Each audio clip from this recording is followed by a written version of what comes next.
o André já está chegando e, enquanto isso, vou falar um pouco sobre o que ele vai falar. Ele vai falar sobre quais são as oportunidades e dificuldades que a engenharia elétrica traz para uma carreira comercial. Ele é aluno da Universidade Federal de Viçosa, formou em engenharia elétrica em 2012, e vem trabalhando com uma carreira comercial desde que se formou, e contou para a gente que, apesar de desafiador, ele sempre quis fazer isso. E do ponto de vista de engenheiro eletricista, muita gente acha que é uma carreira distante, mas pelo que ele contou, não é tanto assim. A gente está muito empolgado por ter ele aqui, principalmente por ser de uma das primeiras turmas que formaram, e ele estava super empolgado para apresentar, justamente por ter participado da nossa história. Eu queria também já deixar claro que, se vocês quiserem deixar algumas perguntas no chat durante a apresentação, a gente pode ir trazendo elas no final com mais facilidade. Até porque, à medida que você vai tendo a dúvida, pode já mandar o chat que fica mais fácil. Então, o André Sasaki, bom dia. Opa, bom dia, tudo bem? Tranquilo. Tá me ouvindo bem? Tudo certo. Joia. A gente está aqui naquela pré-sala antes, né? Não é isso? Não, já estamos ao vivo. Se você quiser, pode começar a compartilhar a tela. Então tá bom. Primeiro, bom dia para todo mundo aí. Vou compartilhar aqui com vocês a apresentaçãozinha, mas antes, só para poder fazer uma breve introdução, a ideia, gente, é que a gente possa fazer realmente um bate-papo, né?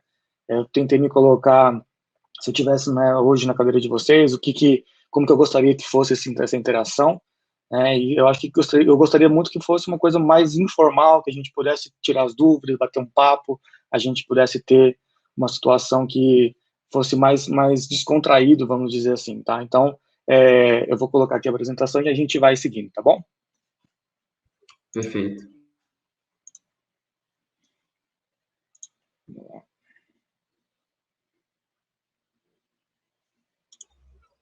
Aproveitar, enquanto ele traz a apresentação, e falar que quaisquer dúvidas que vocês tiverem, ou talvez até perguntas para a palestra, podem trazer também para o Discord, porque, de repente, palestras mais interativas, a gente pode abrir talvez até o áudio aqui e a gente conversa pelo Discord de repente. Tudo bem? Vocês estão conseguindo ver minha tela do PowerPoint? Ainda não.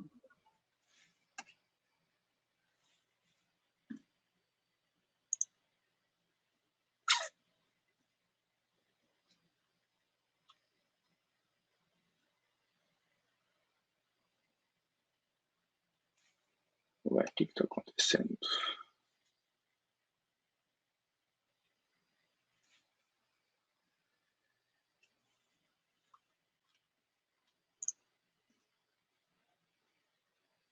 Aproveitar também e falar sobre o tema que a gente estava falando antes. A gente estava falando sobre eletrificação, energia eólica, mas, por exemplo, hoje, mais tarde, a gente tem temas bastante diferentes. Por exemplo, engenheiros falam sobre como a vivência trabalhando na Marinha brasileira. E em outros dias a gente tem, principalmente amanhã, palestras mais voltadas para a área de tecnologia e data science, machine learning, ciência de dados e aprendizado de máquina, mas também palestras, deixa eu trazer o André de volta, mas também palestras falando, por exemplo, na quarta-feira, sobre pesquisa e também a indústria na área de engenharia elétrica em solar e potência, por exemplo. Então, para quem se interessou, principalmente para essa parte que a gente falou hoje sobre energia eólica, sobre eletrificação, a gente tem outros tópicos bem parecidos nos próximos dias, então não deixe de se inscrever. Cara, aparentemente não, como janela não está mostrando lá o PowerPoint, eu vou tentar fazer da tela aqui e vamos ver se vai, pode ser? Tudo bem. Vamos lá. Vocês estão vendo agora? Sim, tudo certo. Foi, né? Foi sim. Então tá bom. Então, gente, assim, só para, né, como eu estou nesse modo de apresentação, eu não vejo se alguém levantar a mão, se tiver alguma coisa de interação nesse sentido, mas aí podem ficar à vontade, tá? Se tiver alguma dúvida, quiser interromper, falar. Eu deixei programado, tá? Para que a gente tivesse, nessa apresentação, durasse uns 30, 40 minutos e que a gente pudesse ter ali uns 20, 30 minutos para bater um bate-papo no final, tirar dúvidas e tudo mais, tá? Então, fiquem à vontade. Bom, a ideia inicialmente, gente, que hoje eu vou primeiro fazer uma introdução, né, um pouquinho para vocês, principalmente sobre o que é área comercial, né, como que funciona o trabalho em si, como que tem a atuação desse profissional, qual que é a tendência de mercado, por que que hoje, né, de certa maneira, a engenharia, o engenheiro eletricista, o engenheiro em geral, ele é bem visto, né, dentro dessa área. Então, eu vou fazer uma apresentação até mesmo para poder depois falar sobre como que a engenharia me ajudou ou não nesse processo. É interessante que vocês saibam pelo menos um pouquinho de como que funciona, né, como que é o andamento, né, como que é a dinâmica, né, o racional desse trabalho, tá? E aí eu vou falar um pouquinho depois sobre como que a engenharia, né, e essa minha vivência, principalmente dentro da UFV, dentro da engenharia elétrica da UFV, aonde que ela me ajudou e aonde que ela não me ajudou, né? E teve bastante coisa que ela ajudou e bastante coisa que não ajudou, e eu vou dar um pouho o caminho das pedras, vou dar algumas dicas e um pouquinho da minha história de como que eu fiz para poder chegar no trabalho que eu tenho hoje na área comercial. Beleza? Então, um pouquinho só sobre mim, inicialmente, né? Meu nome é André Sazak, eu formei em 2012, eu sou da turma de 2007, da Engenharia Elétrica da UFV, e após a minha formação, eu comecei já a trabalhar bem no ano que eu formei, eu entrei como trainee num grupo automotivo, e depois eu trabalhei como pós-vendas, trabalhei bastante com área comercial. Hoje eu trabalho na Move, que é uma das empresas do grupo Cosan, que a gente produz, vende e distribui a marca Mob em 10 países, né? Eu acho que depois, se alguém tiver mais uma dúvida no final, posso explicar melhor essa questão das empresas, mas que provavelmente todo mundo deve conhecer do grupo Cosan, né? Hoje eu trabalho no grupo Cosan, eu sou gerente regional de contas automotivas, né? Uma espécie de um key account, e eu cuido de toda a região norte, DF, Goiás e o estado de Minas Gerais. Então, falar um pouquinho, né, sobre o que o comercial faz, né? O trabalho da área comercial, gente, ele vai muito além do que só vender, né? Você me fala assim, que comercial faz? O comercial vende, sim, ele vende. Mas hoje, até se for para pensar, eu acho que talvez de tudo que eu tenho, né, uma das coisas que eu menos faço é a venda, entre aspas, em si, né? É gastar aquele tempo com negociação, aquela coisa na mesa.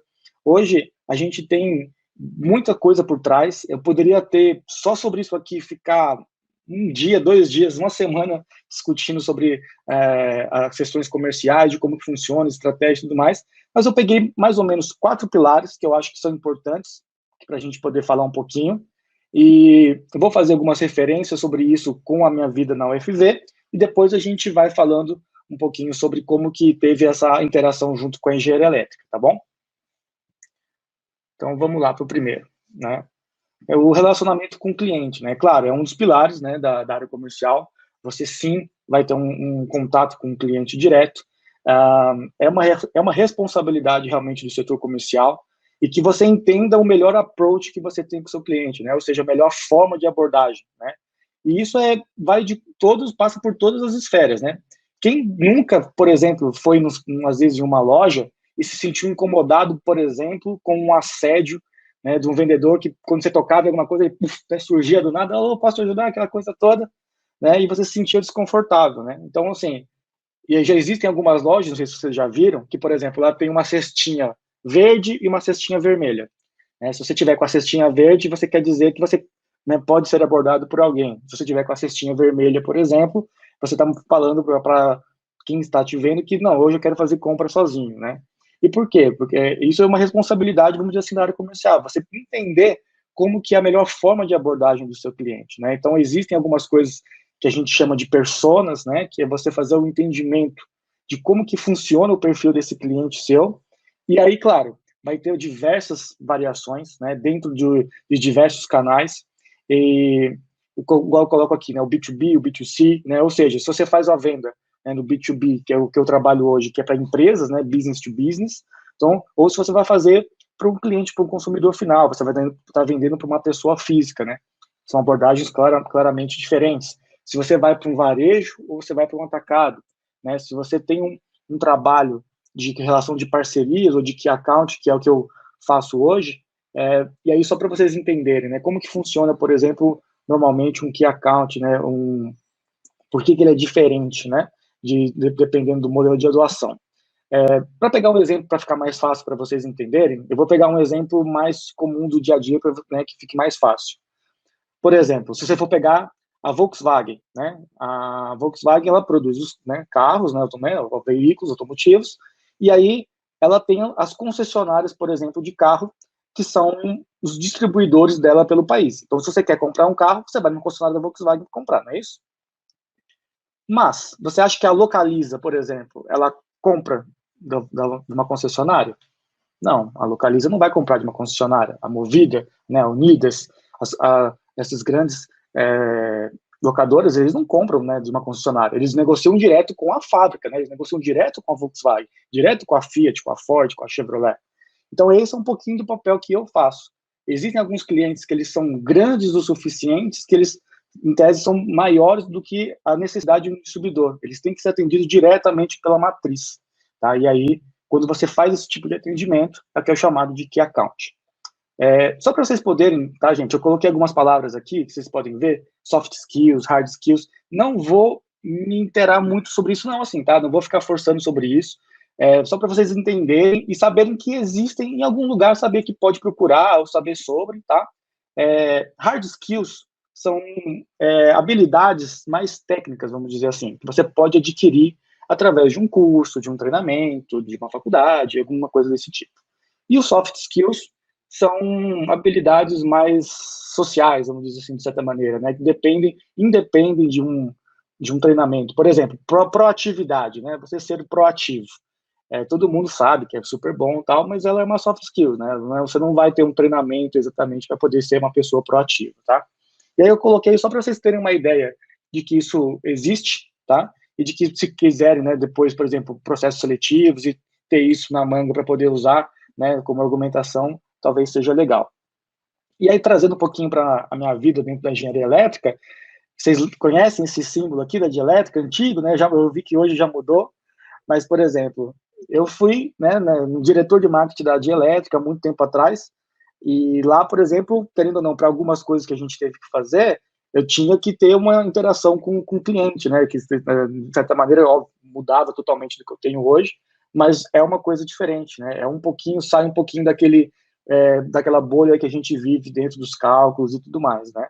Então, a ideia é só para poder trazer que, sim, mesmo às vezes, claro que de uma forma diferente, né, mas a gente pode, dentro da engenharia, dentro do nosso dia a dia ali, conseguir ter caminhos diferentes para poder achar algumas coisas. Porque a universidade, por lado que ela ajuda de certa maneira, ela tem algumas coisas que são falhas e eu vou explicar um pouquinho sobre isso e faz parte, gente. A vida é isso aí mesmo, né? Então vamos lá, para o próximo pilar. O poder analítico, né? Ou seja, hoje, que eu falei, né? Hoje, quando dá, a gente vende, a gente até brinca, né? Mas precisa ter um poder muito analítico, né? Os números hoje são muito importantes no dia a dia da área comercial. A gente precisa entender, então, por exemplo, mix de produto, ou seja, como que é um portfólio de produto que eu ofereço para o meu cliente, como que eu consigo fazer a melhor oferta para ele, né? Quais são as reais necessidades, e até mesmo quando você vai ali para a estratégia de produto com relação ao próprio mercado, tá? Só para vocês entenderem, eu vou dar um exemplo aqui, tá, para vocês, vou pegar um exemplo de bem de consumo, que é uma coisa que é mais natural para todo mundo, né?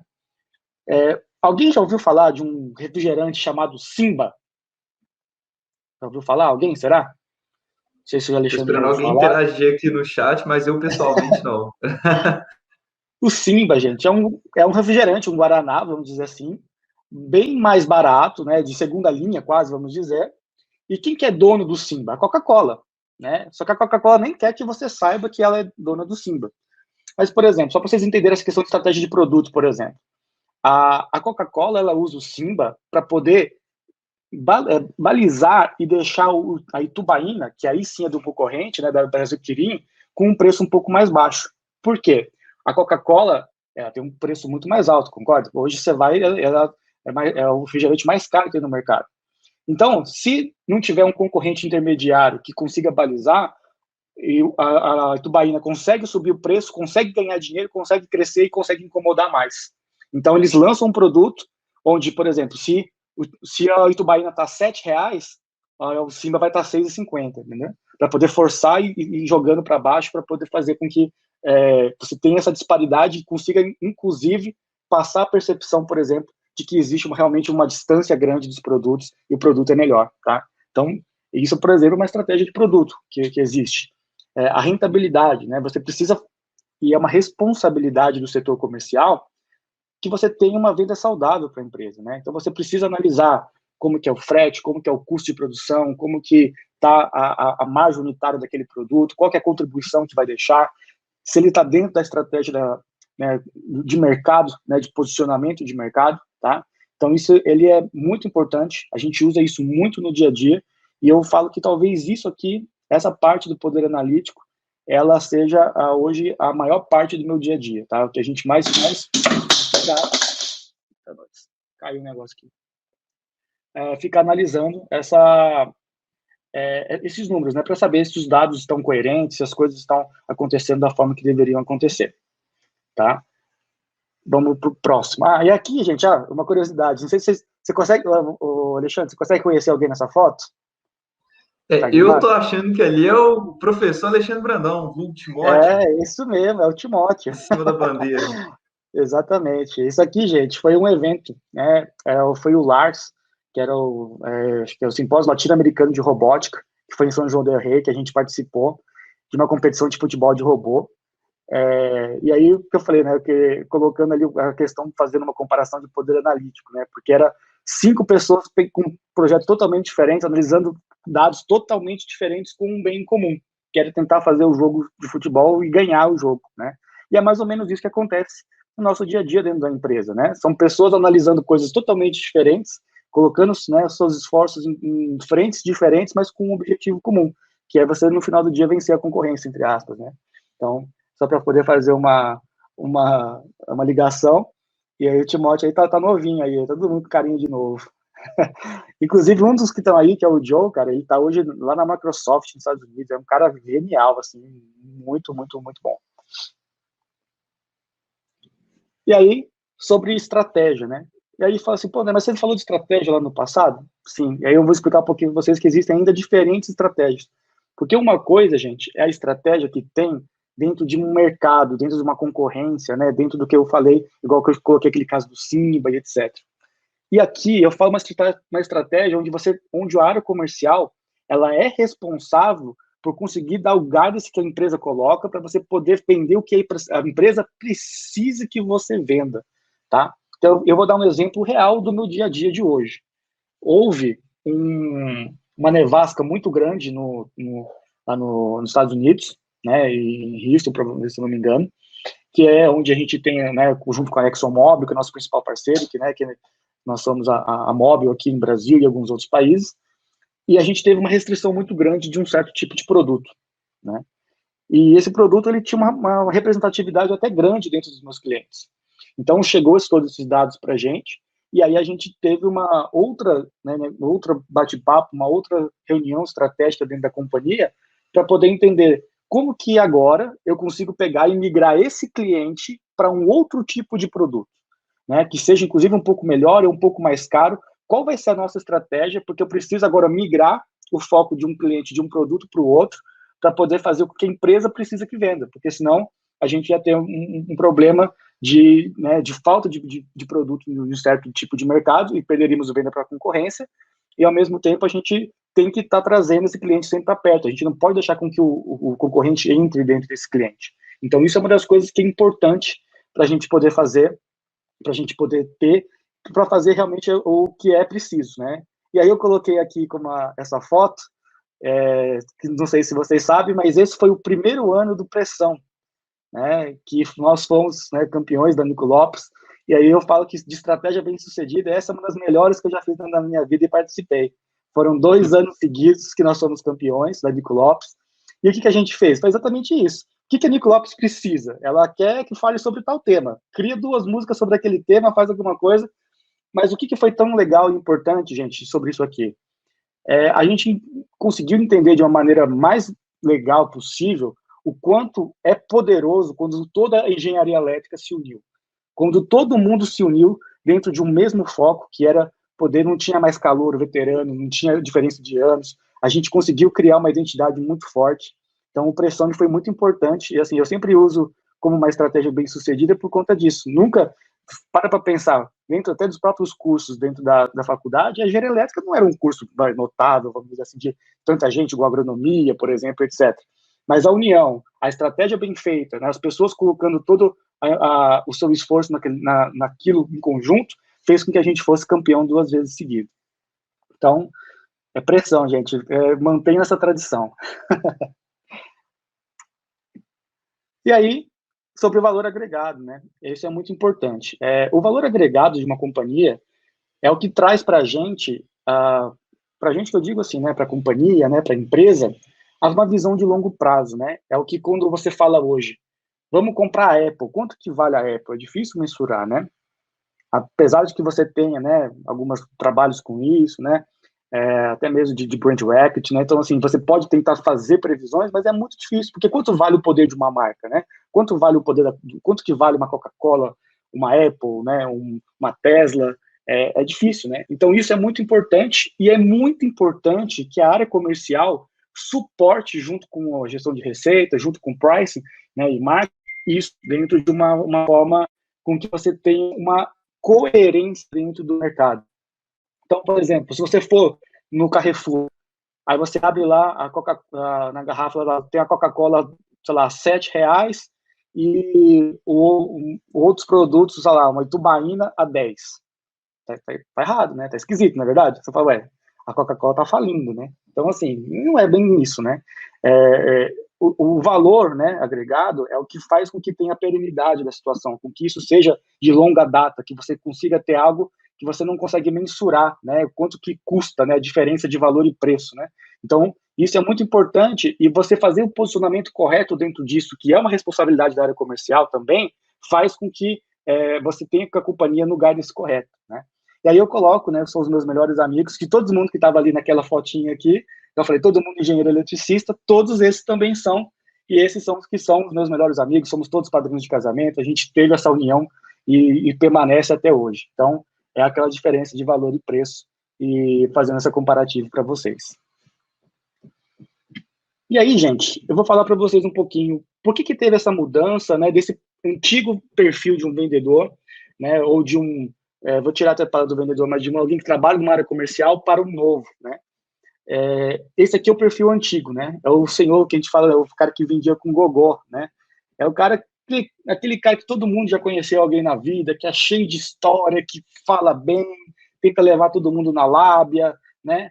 E igual eu coloquei aqui, ó, né, coordenador de vendas, por exemplo, educação, ensino médio completo. Por que eu coloquei isso, gente? Antigamente não se tinha tanta preocupação, talvez seja a palavra, né, com a pessoa ter um grau superior para trabalhar na área comercial. O que valia muito era que está aqui, ó, trabalhou com vendas a vida toda, né, esse tipo de experiência, né. E eu vou mostrar que isso mudou bastante, tá? E essa mudança é positiva para nós engenheiros, tá? Então, as características desse cara, né? É aquela coisa de um cliente sempre está certo, ele dá um jeitinho, não é muito bom de fazer conta, tem pouca transparência nesse processo de vendas, ou seja, é muito confuso, né? Toda hora fala uma coisa e se contradiz. E normalmente tem alguém de externo que é culpado se caso ele não consiga entregar os números, né?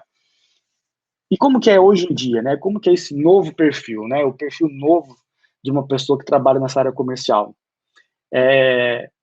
Igual eu coloquei, com relação à educação, já tem uma questão de um ensino superior completo, né? Hoje tem-se sim essa percepção de que é importante, né? A pessoa ter um ensino superior completo para poder trabalhar nessa área. E aí, ó, experiências profissionais. Isso aqui, gente, eu não estou pegando aleatório, não, tá? Isso é o meu time hoje. Os meus pares são pessoas que vieram de setores de logística, armazém, suporte, vendas internas, gestão de dados, tá? Hoje, o último que chegou era um cara que fazia gestão de dados da área de go-to-market, que decide mais ou menos, né, para qual caminho que você vai dentro do seu cliente na empresa. E aí, como que funciona isso, né? Como que funciona essa relação com esse cliente hoje? Você tem uma relação justa com o seu cliente. Né? Aquela coisa de, gente, o cliente tem sempre razão, isso não existe, tá? Acabou. O cliente ele tem razão até o ponto que você tem a sua, né? Então, a relação tem que ser justa, a relação tem que ser transparente. Só que para ser transparente, você precisa fazer conta, né? Você precisa ter uma transparência nesse processo. E aí, fazer conta que eu falo é realmente fazer conta de tudo aquilo que a gente falou, das análises, né? Então, as ferramentas de uso mudam muito, né? Você não tem mais só o caderninho, né, e o celular e uma calculadora. Você começa a ter a importância de ferramentas de viabilidade econômica, de informações de mercado, de uma base de dados do seu cliente. Então, por exemplo, hoje, quando eu vou fazer uma reunião com meus principais clientes, eu não falo só sobre vendas, eu falo, por exemplo, sobre nível de serviço, sobre qual que é a satisfação do meu cliente, sobre quantos por cento das entregas são feitas dentro do prazo, né? Então, é importante, e eu acho que isso é muito bom da área comercial, que ela te dá uma visão macro da situação. Você começa a ver, eu vou falar até disso um pouquinho para frente, mas já pegando esse gancho, que eu sempre falo que existem duas diferenças entre você entender do negócio e você entender de negócio, né? São coisas distintas. Então, você acaba entendendo do seu negócio, porque você precisa entender como ele funciona, mas a área comercial te obriga, de certa maneira, a entender um pouco de negócio, de como funciona o negócio do seu cliente, para você poder achar as brechas aonde o seu produto consiga ter uma vantagem competitiva com relação ao concorrente, seja como, por exemplo, um prazo de entrega. Então, é importante você saber como funciona o fluxo de caixa do seu cliente, seja como a questão de capacidade de estoque, para saber como que você consegue fazer para que ele tenha um tipo de modelagem de pedido, onde ele comece a trabalhar, por exemplo, com estoque em trânsito, em vez de fazer o estoque em serra, que a gente chama. Então, tem muita coisa legal, e acho que esse novo perfil é um perfil muito mais analítico, é um perfil onde, sim, claro, é importante você saber conversar bem com o seu cliente, você ter boas interações, você ser um cara com uma escuta ativa, né, que você saiba dialogar bem, mas é muito mais importante que você saiba olhar os números e criar uma estratégia a partir daquilo. Por isso que hoje os engenheiros vêm, sim, sendo requisitados para trabalhar na área comercial. E aí, como tudo na vida, tem um lado bom e um lado ruim, né? Então, qual que é o lado bom e o lado ruim da vida comercial, né? Vou começar pelo lado bom aqui. A remuneração costuma ser realmente um fator bom e legal de você ter, principalmente porque dependendo da função você começa a trabalhar com comissões, né? Você começa a ter algo que é um pouco diferente, que você começa a ter a percepção de um ganho maior através de um esforço próprio, né? Então, aquela coisa, pô, eu consegui vender mais, eu vou ter um salário melhor, eu vou ter um bônus melhor, eu vou ter uma condição de uma remuneração melhor. E isso é bem legal. A questão de uma agenda mais flexível, né? Ou seja, você tem uma agenda flexível no sentido que é lado bom e ruim, né? Mas você, às vezes, tem um médico, você tem alguma coisa, você consegue fazer e encaixar ela de uma forma que não atrapalhe a sua rotina de trabalho. Você tem um trabalho bem dinâmico, né? Os problemas que você resolve no dia a dia são diferentes. Você tem uma rotina pouco maçante, vamos dizer assim, né? Você tem todo o dia um desafio diferente, por mais que seja, entre aspas, só fazer a venda. E o que eu falei, né, que eu já tinha, não vou reforçar, mas esse aprendizado macro sobre negócios. Qual que é o lado ruim? Bom, gente, é bastante pressão, tá? É uma cobrança muito grande. Meta, meta, meta, você é mensurado, é aquela coisa, você dorme feliz no dia 31, que é o meu caso hoje, eu falei, né, até brinquei com eles, né? Com certeza quem marcou esse simpósio hoje, nesse dia, não é da área comercial, porque no dia 31 é o dia onde, né, tudo pega, né? Graças a Deus já bati minha meta esse mês, então eu tô mais tranquilo, mas é isso. Hoje eu tô feliz, amanhã eu já tô triste, porque amanhã já zerou tudo, né? Amanhã já é um novo dia, eu começo tudo devendo de novo e por aí vai. Mobilidade exagerada. E aí, gente, essa mobilidade exagerada, ela não é só na questão da mobilidade fixa, tá? Como assim? Morar. Não é só pelo fato de você morar, ter que morar em uma cidade ou em outra e tal. É da rotina de trabalho normal, tá? Eu vou dar um exemplo meu de vida aqui. Antes da pandemia, em 2019, eu fiz 162 voos pela empresa, no ano de 2019.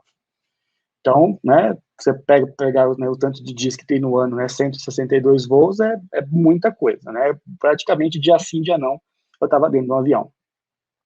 E aquela coisa, né, a mesma coisa da agenda flexível, mas você não tem horários tão certos de trabalho, né? Por mais que você tente, você muitas vezes vai se ver trabalhando até altas horas da noite, dependendo, porque a rotina de trabalho ela é muito intensa, tá? Só um segundo, só aproveitar a pausa. A gente tem uma Claro. pergunta aqui que eu acho super pertinente, inclusive, com o tema da palestra. No caso, boa tarde, o Reneri, ou Reneri, desculpa se eu estiver pronunciando errado, Araújo pergunta: seria incoerente realizar o curso de engenharia elétrica quando, na verdade, seu objetivo é o de atuar na área comercial, tendo em vista que há vários cursos voltados para a área, como a administração, economia, enfim. Uhum. Cara, eu acho difícil, assim, uma análise complexa, sabe? Falar que chega a ser ruim você fazer.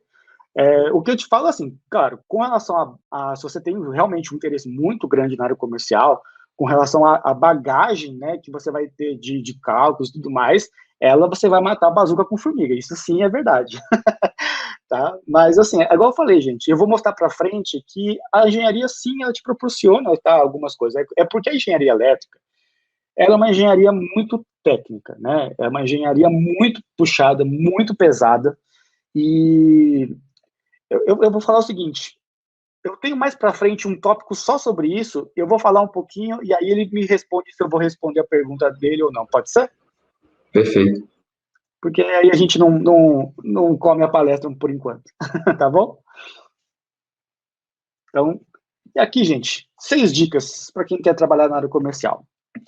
A primeira, treine. Gente, é o seguinte, para mim, a melhor forma de se entrar dentro de uma empresa, tá? A melhor forma de você ingressar no mercado de trabalho, se possível, é programas de trainee, tá? Procure programas de trainee se você tem vontade de trabalhar na área comercial, em grandes empresas, multinacionais. É, para mim, a melhor forma. Não é a única, tá? Obviamente que não é a única, existem os processos normais. Mas por que o trainee eu acho que é tão legal, tá? O trainee, basicamente, é um programa de jovens talentos, vamos dizer assim. E aí é onde que é importante de aqui, tá? Eu não sei se continua até hoje, eu vou te falar como foi na minha época, tá? Quando eu fui trainee. Você só pode ser trainee até 2 anos depois de formado, tá? Você não consegue mais do que isso, é uma exigência, não sei por que exatamente, mas você só consegue ser trainee até com uma formação de até 2 anos. Se você tem 2 anos e meio de formado, você já não pode concorrer a trainee mais, tá? Por que ele é tão legal? Você tem uma visibilidade maior dentro da empresa e o processo te dá mais robustez de carreira. Por quê? Existe uma coisa que chama job rotation, ou seja, você vai passar por praticamente todas as áreas da empresa, antes de ser designado para uma área específica do seu trabalho. Então você consegue entender melhor como funciona tudo, né? Você vai passar pelo financeiro, você vai passar pela qualidade, você vai passar pelo comercial, você vai passar pela gestão de dados, você vai passar pelo financeiro, você vai passar por todas as áreas da empresa até chegar na área que você vai trabalhar. Então isso é muito legal, faz com que você tenha um networking forçado com todo mundo, então isso também é muito bom. E além disso, você sai com uma bagagem melhor, porque você entende um pouco melhor as dores de todo mundo, né, de todos os departamentos. Beleza? Procure pessoas na área, né? Que é um pouquinho até do que está sendo feito aqui hoje. E assim, gente, é muito importante mesmo, tá? Conversa com gente que você conhece, que trabalha, tenta saber o que ele acha bom, o que ele acha ruim, quais são os desafios e os louros, né, que existem ali na função.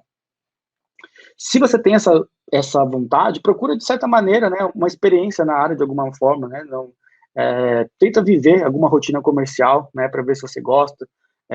Isso vai te ajudar bastante. Participe de outras atividades, igual eu coloquei ali, né, no nosso, querendo ou não, né, durante o decorrer da minha formação, né, teve a empresa Júnior, né, teve o Nero que eu participei, teve diversas atividades extracurriculares, o Pressão, né, todas as coisas que a gente fez e que são muito úteis, né, porque o networking é fundamental, tá?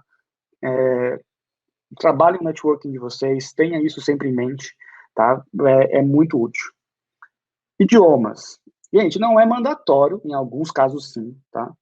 Mas não vai te prejudicar, tá? Se vocês puderem, pelo menos inglês e espanhol, terem uma formação minimamente que você consiga, sabe, ter uma boa conversa, que você consiga passar as suas mensagens, não tem não é aquela coisa perfeito, nativo, não, tá, gente? Pelo contrário, você precisa, o que é importante é que você possa passar a mensagem, receber a mensagem e, né, e conduzir as reuniões. Isso já é suficiente. Então, garanto, não vai prejudicar, pelo contrário, vai te ajudar. E o último, né, seja engenheiro. Os engenheiros, eles são muito bem vistos hoje no processo seletivo por causa justamente dessas questões que eu falei. E aí eu vou entrar um pouquinho mais agora nessa parte da engenharia, tá? Do porquê onde ela me ajudou e aonde não me ajudou, para a gente até tentar responder a pergunta do René, não é isso? René, né? Acho que é René. Então vamos lá. Engenharia elétrica, né? Agora sim, né? O que ajudou e o que não ajudou. Eu até mudei, gente. Eu tinha colocado assim, o que ajudou e o que atrapalhou. Mas eu acho que atrapalhou é muito forte. Ela não me atrapalhou, não. Mas em certas coisas, ela realmente falta e a gente tem que entender aonde funciona, onde existe esse gap, tá, gente? Isso faz parte de todas as formações em si, mesmo na particular, na federal e por aí vai, tá? A gente tem que entender a vida como ela é e criar os nossos planos de ação para poder sair do outro lado. Então, o que ela me ajudou? Raciocínio lógico, facilidade para colocar problemas no papel, né? Sim, nós temos uma facilidade cartesiana maior do que, às vezes, as concorrências, vamos dizer assim, né? Que é o que a gente estava falando, até respondendo um pouquinho, ele falou, poxa, porque tem administração, economia, né? E você está concorrendo com esses caras. Sim. E aí, nesse quesito, você ter feito uma engenharia elétrica, eu acho que te coloca na frente desses caras nessa questão de raciocínio lógico e nessa facilidade de colocar os problemas de uma forma cartesiana, ok? Não ajudou. A universidade possui um foco na linha acadêmica. Gente, é verdade, é isso. E por quê? Porque a universidade ela tem basicamente o seu orçamento, né, orientado à pesquisa e extensão. Então isso faz parte do modus operandi da universidade. Não vai ser isso que eu não acredito, tá? Na minha opinião, espero que tenha, mas eu não vejo muita mudança de curto prazo. Então, vocês precisam também, isso que vocês estão fazendo agora. Vamos começar a procurar, olhar para fora, né, tentar sair um pouco da bolha, tá? Mas a universidade realmente tem um foco muito na linha acadêmica e isso eu acho difícil de mudar a curto prazo. As experiências com NED e programações me ajudaram na resiliência, né? Querendo ou não, gente, o nosso curso é um curso muito difícil, né? Então, você tem muita coisa que você vai fazer ali, que você vai ficar horas na frente, né, do computador fazendo programação, tentando resolver problemas. E isso te ajuda depois no mercado de trabalho você não desistir, né? Você pensa, ver que existe, não, vamos olhar para uma outra ótica, vamos ver um ângulo diferente para poder, né, olhar esse problema, alguma coisa nesse sentido. Eu acho que isso ajuda, tá? Dificuldade para estágio dentro de grandes empresas. Sim, tá? Não me ajudou, realmente é uma coisa que é um ponto difícil. E o que eu sugiro, gente, nessa questão? Porque eu sei que quando você está principalmente perto de formar ali, você está naquela ansiedade, né, aquela coisa toda, mas, cara, minha sugestão, 6 meses, por exemplo, não vai matar você. Não vai fazer uma diferença na sua vida tão grande, sabe? Então, às vezes, você deixar 6 meses ali só com uma monografia trancada, alguma coisa assim, para poder fazer um estágio, às vezes, dentro de uma grande empresa, alguma coisa que você acha que seja legal, que vai realmente agregar para o seu objetivo profissional, possa valer a pena, tá, gente? Porque a universidade não vai te ajudar muito nisso, infelizmente. Normalmente os estágios são dentro de questões mais voltadas para pesquisa, é um pouco diferente. Eu fiz um estágio na faculdade em Furnas, mas eu vou ser bem sincero, foi por causa de famoso QI, né? Quem indica, e eu tinha um bom contato na época, que foi uma pessoa que foi, se não me engano, um diretor dentro de Furnas, e conseguiu me dar uma ajuda de um estágio, tá? Mas pela faculdade você vai ter uma certa dificuldade nisso. Então, por isso que eu falei lá atrás, é importante o networking, sabe? Interage com as pessoas, converse, tente buscar esses tipos de experiência. São importantes, porque eu acho que é muito mais a gente também entender quais são as limitações de cada lado e começar a fazer por nós mesmos, né? A experiência de viver fora de casa antes de ir ao mercado de trabalho, tá? Eu sinto que me ajudou. Eu fui morar em Brasília após a faculdade, né? Eu sou de São Paulo, mas estudei em Viçosa, fui trabalhar em Brasília. E Brasília tem um custo de vida bem diferente, é uma situação bem diferente. E eu não, né, quando começa como trainee, você não ganha tão bem, aquela coisa toda. Então, como eu tinha uma vida, né, já fora, uma vida mais simples, vamos dizer assim, né, de perrengues, você estava mais acostumado, eu acho que isso me ajudou. Eu acho que se eu tivesse tido tudo isso casado com a experiência de viver fora pela primeira vez, seria bem mais difícil. Então, nisso, a universidade também me ajudou. Pouca orientação extracurricular. Gente, os nossos professores, a maioria deles, boa parte deles, não tem muita vivência dentro da área corporativa, né? E é isso, faz parte do modo que a universidade tem, né, de que ela coloca, e que, principalmente, vamos parar para pensar, a maioria dos professores tem doutorado, né, e você normalmente não vai para um doutorado se você não tem a intenção de lecionar, né. Então, assim, é muito diferente os caminhos, eles começam depois, após a formação, a se ramificarem, né. Então, as pessoas que estão indo para poder nos dar aula, não é que eles são ruins, de certa maneira, mas eles têm pouca orientação desse tipo de conteúdo porque eles não trabalharam com isso, eles foram fazer outro tipo de coisa, né? Faz parte, cabe a gente tentar entender e, né, contornar para poder encontrar outros caminhos. Depois de Eletromag, tudo fica literalmente fácil, gente. Por que eu estou falando isso? E realmente é engraçado, de certa maneira. Eu vou contar um caso particular que aconteceu. Eu tenho um grande amigo meu, o Diego, e ele me ligou uma vez, eu estava formando no meu MBA, né? E aí ele foi falar comigo, potoca, sei lá o que era, né, para falar, e depois ele perguntou, pô, cara, eu vi lá que você formou lá no MBA e tal, parabéns e tal. Aí ele perguntou, e aí, foi difícil? Cara, não foi. Assim, depois que você faz engenharia elétrica, você faz eletromag, parece que qualquer coisa que você estuda na sua vida é fácil, é sério, gente. Então, nesse sentido, acreditem, vocês vão estar bem cascudos para o que tiver que ir para frente, a não ser que você vá fazer um doutorado em eletromagnetismo, que aí eu realmente, meus pêsames para você. Pouca interação com outras áreas. Eu acho que a gente vive uma bolha, sabe, de certa maneira, dentro da faculdade. É interessante vocês interagirem, inclusive, com as outras áreas, com os outros cursos, vocês tentarem pegar um pouquinho dessas vivências, dessas experiências. O movimento Empresa Júnior é super legal, eu super aconselho, caso vocês queiram, né? O MEG dentro do Brasil hoje vem se tornando cada vez mais forte. Então, é uma coisa que eu acho que pode ajudar muito nessa interação, para você poder conseguir entender melhor, até mesmo se você acha que você precisa dessa toda formação ou não, porque é uma coisa, querendo ou não, bem particular, né? Mas isso aqui, René, que eu queria colocar um pouquinho antes de poder, né, te falar minhas experiências, né, e quais são as minhas teorias sobre o curso, tá? Espero que tenha te ajudado aí um pouco com a resposta, e se não, a gente bate um papo aí no final, tá bom? E aí, gente, é o seguinte, eu lembro que isso realmente aconteceu, tá? Isso é real, e aconteceu na minha fase final do meu processo de trainee, que o diretor, né, olhou o currículo e falou assim, cara, pô, gostei do seu currículo, legal, mas assim, poxa, é muito técnico, é muito acadêmico, por que eu vou contratar você para uma vaga comercial? Por que eu vou fazer isso? E eu lembro que eu dei essa resposta para ele, né, que o maior legado que a engenharia me deu é saber engenhar. E por quê, gente? Por que isso é tão importante? Porque no fim do dia, não é o conhecimento de eletrônica, de integral, de circuitos, do que seja.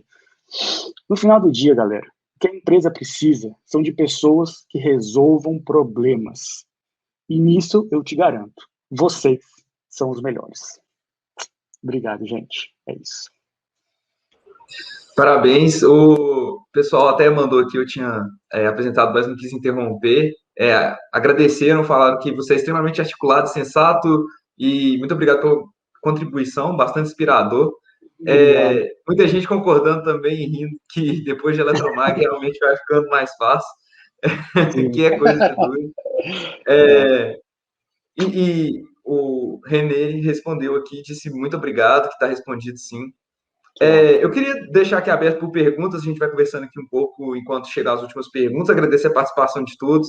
Eu acho que foi bastante interessante perceber que, se você gosta da área, você consegue aplicar os conhecimentos que você aprendeu na engenharia elétrica, mesmo sendo engenharia elétrica, que parecia não ser um campo tão correlato. Eu tenho amigos que participam da dialética até hoje, e tenho certeza que eles digam a mesma coisa que você disse, que é essencial você ir fazendo networking e acreditar, e que tem sim por onde crescer e tem como conectar os campos, sim.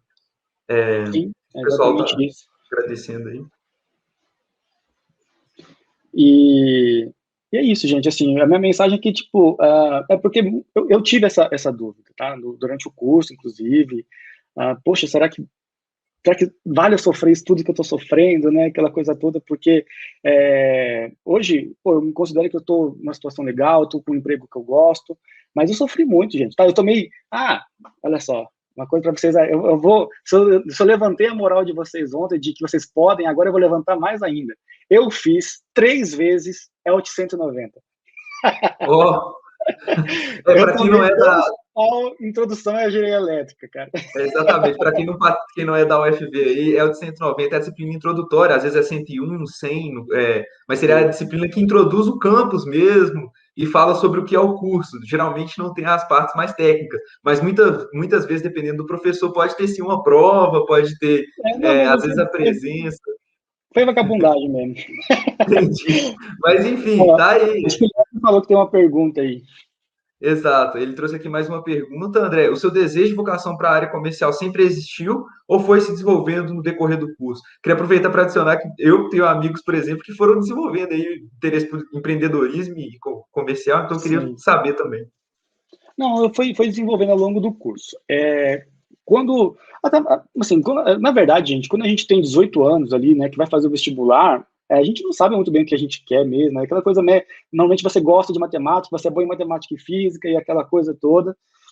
Mas só para você ter ideia, o meu sonho era trabalhar com robô, eu queria fazer robô. Não, antes de entrar, eu falei, não, eu quero mexer com robô, eu quero trabalhar com robô. E durante a faculdade eu tive a oportunidade de trabalhar com robô, né? Trabalhei com o Nero, né? Futebol de robôs, e eu vi que não era bem o que eu queria, né? Eu acho que a universidade, querendo ou não é uma perspectiva pessimista, tá? Mas é muito mais uma descoberta sobre o que você não gosta do que você gosta, né? Você vai entendendo que muitas coisas você não tem tanta aptidão e certas coisas você vai gostando, você vai tendo uma afinidade. Então foi desenvolvido ao longo do curso, sim, essa minha interesse pela área comercial. Tanto que quando eu cheguei na fase final, eu falei, não, eu não vou fazer mestrado, não vou para a área técnica, eu quero ser trainee, eu quero ir para a área comercial, eu quero mexer trabalhar numa multinacional, trabalhar em grandes empresas, eu não queria ir para essa área mais acadêmica, mas foi realmente dentro do curso. Justo. Aproveitar e puxar a pergunta do Leandro Mirante, que pergunta aqui o que nós podemos buscar agora para pôr no currículo que pode ajudar na área comercial. Principalmente, eu acho que daquele ponto de vista que você falou, que quando terminar o seu processo trainee, às vezes o que vai decidir é aquela última hora que você senta na frente da pessoa que está te entrevistando e responde por que ela deve te contratar. Eu acho que se você tem interesse em trabalhar numa área comercial, né, trabalhar em corporações, é importante você entender o que você quer fazer, né, qual é o papel mais ou menos disso e tentar construir o seu currículo mais ou menos pronto para aquilo, né? Você tentar direcionar algumas coisas. O que eu falei sobre aquela questão das atividades extracurriculares, o que você tem de cases de vivência, seja em que área que for, porque assim, gente, o currículo, tá? A minha visão, eu vou falar como alguém que fez e alguém que já contratou muita gente para trabalhar. Eu já cheguei a ter uma equipe de 70 funcionários. Então, assim, o currículo nada mais é assim, você tem que ter uma forma de chamar atenção para você ser entrevistado, tá? Então, o currículo tem que deixar, vamos dizer assim, para a pessoa que está lendo, que você tem algo interessante para você explorar, para que ela possa chamar, tá? Porque eu posso te chamar para que você tenha o bate-papo e aí você realmente consiga, né, desenvolver o que foi aquelas experiências. Então, tudo que você tiver de experiência que você acha que agregou de certa maneira, tanto para hard skills que eu falei lá no começo, ou para soft skills, ou seja, experiências que te trouxeram habilidades de certa maneira, eu acho que isso é importante você poder colocar no currículo. Claro que tem que tomar cuidado, né, da forma que você coloca, não pode ser mentiroso também, mas o importante que eu vejo é isso com relação ao currículo. Ele tem que ser algo que a pessoa leia e tenha interesse em chamar você para conversar um pouco mais. Cara, achei interessante isso aqui que você colocou. Me explica por que essa sua vivência nessa tal situação fez com que você desenvolvesse tal habilidade. Eu acho que seria mais ou menos por aí a minha dica. Perfeito. Vou esperar mais um pouquinho para ver se tem mais alguma pergunta. Tem algumas, talvez você queira dar uma olhada no chat também, mas eu acho que não são tão pertinentes com o tópico. Mas talvez até amigos. Ó, mais uma. O Helder Xavier pergunta aqui: existe uma perspectiva de permanência do home office num cenário pós-pandemia? Você acredita que sim? Eu acho super pertinente, inclusive, para essa área comercial. Sim, muito boa pergunta. Eu acho que sim. Existe, na verdade, eu acho que vai ser uma mescla, né? Eu acho que eu vou dar o meu exemplo aqui, né? Eu falei, em 2019 eu fiz 162 voos pela empresa no ano. Não acho que pós-pandemia vai voltar a isso, né? Eu acho que tanto a empresa quanto os clientes entenderam que muitas reuniões não precisam ser tão presenciais mais, sabe? Que realmente muita coisa dá para você desenvolver com uma videoconferência, com uma troca de e-mails. Eu acho que existe uma mudança realmente para sempre mesmo que a pandemia nos trouxe com relação ao home office, tá? Eu não acho só que ele vai substituir a vida normal, vamos dizer assim, né? As visitas, aquelas coisas das viagens, mas ela com certeza vai nos trazer um meio termo. Ela vai conseguir equilibrar as coisas de uma forma que eu acho que vão ser mais eficientes, né? Hoje, na verdade, a gente está tendo um aprendizado inverso também. Porque antes tinha muita coisa que você pegava e sentava com o cara ali 5 minutinhos, cara, rapidão, só me ajuda aqui com essa coisa aqui. Sentava ali com ele e fazia, e hoje vira uma vídeo de meia hora, com não sei o quê, né? Então está tendo esse aprendizado. Mas eu acho que sim vai ser pertinente para uma mudança aí bem estrutural mesmo. Com certeza.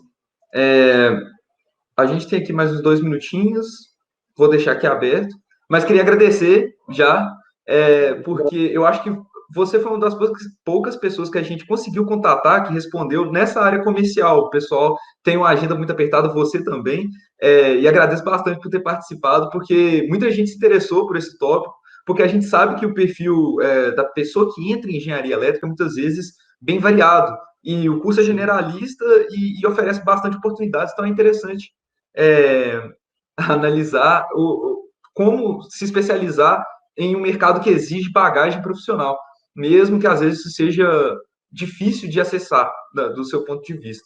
Se você quiser fazer algum comentário final, alguma consideração final. Não, assim, eu acho que é mais ou menos o que eu já tinha colocado ali no final, né? Diego, como você conhece ele? Eu sei que conheço esse Diego aí.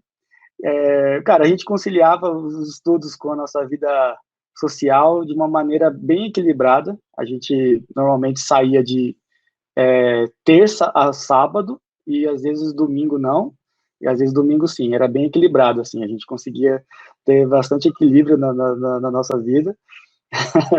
Mas aí, brincadeiras à parte, é porque assim, mas a minha turma, por exemplo, era muito heterogênea nesse sentido de sair, né? A gente saía bastante, por exemplo, o Afrânio não saía, tá? Ele ficava só dentro de casa, não gostava de sair, não bebia direito, então assim, cada um tinha um perfil diferente, né? Então, e foi desenvolvendo depois. Mas a minha consideração final aqui, gente, brincadeiras à parte, é de que, assim, não existe um certo e errado, tá? A engenharia, sim, elétrica, ela tem algumas características. A UFV, o Departamento de Engenharia Elétrica, a Universidade Federal, ela tem essas características mais voltadas para uma área acadêmica, isso faz parte e não vai mudar a curto prazo.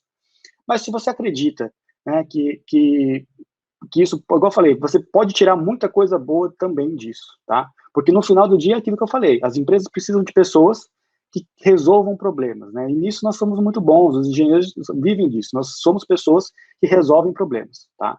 Então, fica realmente meu obrigado a todos vocês, realmente espero que, né, eu possa ter ajudado de alguma maneira, inspirado vocês de alguma maneira. É um prazer poder retribuir, de certa maneira, a universidade que eu estudei, ao departamento. Eu fui muito feliz aí nessa cidade, foi os melhores momentos da minha vida, sabe? Eu fiz amigos que são para a vida toda, eu tenho muito a agradecer e eu acredito que é isso, gente. Tudo de bom tem um lado ruim, né? Tudo que você tem na vida nem é 100% bom nem 100% ruim. Então a gente tem que saber trabalhar, né? Como eu falei, nós estamos dentro de um curso muito puxado e a gente conseguiu ganhar uma Nico Lopes que não tem nada a ver com o que a gente fazia, a gente conseguiu fazer muitas coisas ali dentro que são diferentes. Então, é isso, é o que fazer com o coração, com amor que dá certo. Beleza, muito obrigado. A gente continua conversando e repito para o pessoal do chat, se quiserem mandar alguma outra pergunta, talvez no Discord, alguma coisa assim, a gente passa para ele depois e a gente vai interagindo aí também assincronamente. Muito obrigado, André. A gente fica por aqui.